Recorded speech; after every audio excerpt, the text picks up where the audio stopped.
আসসালামু আলাইকুম। ফারজানা কবির ফ্যামিলিতে আপনাদের স্বাগতম। আমার জামাই মাংস জাতীয় খাবার খুব পছন্দ করে, তাই তার শ্বশুর মানে আমার আব্বা তার জন্য পাঠিয়ে দিল 4 কেজি ওজনের রাজহাঁস। এখানে রাজহাঁসটি আনবক্সিং হচ্ছে। যার জন্য পাঠিয়েছে সেই আনবক্সিং করুক, আমি কেন ধরব?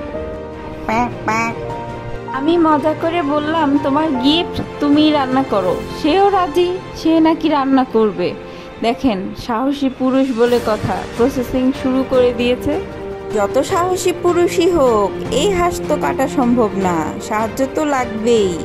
তাই কেটে কুটে পরিষ্কার করে দিলাম। বাহ বাহ, পাকা গৃহিণীর মতো রান্না করছে।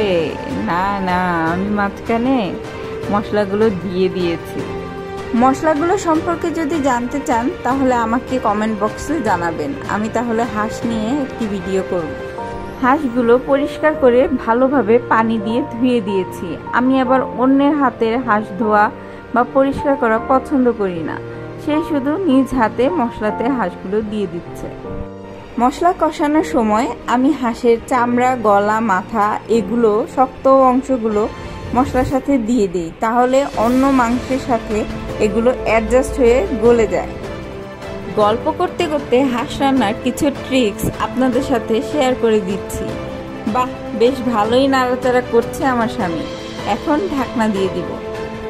ওহ, হাঁসের কালারটা কিন্তু দারুণ হয়েছে। যাই হোক, আমি যে তাকে হেল্প করলাম, এই জন্য তাকে দায়িত্ব দিয়ে দিলাম সকালের নাস্তা রেডি করার। সকালের নাস্তা তৈরি হচ্ছে, এখানেও ফাঁকি ঝুঁকি। রুটিগুলো কিন্তু আমিই তৈরি করে দিয়েছি, সে শুধু উল্টে পাল্টে নিচ্ছে। এতক্ষণ সাথে থাকার জন্য আপনাদের অনেক ধন্যবাদ। নেক্সট ফ্রাইডেতে অন্য কিছু নিয়ে আবার চলে আসবো। আল্লাহ হাফেজ।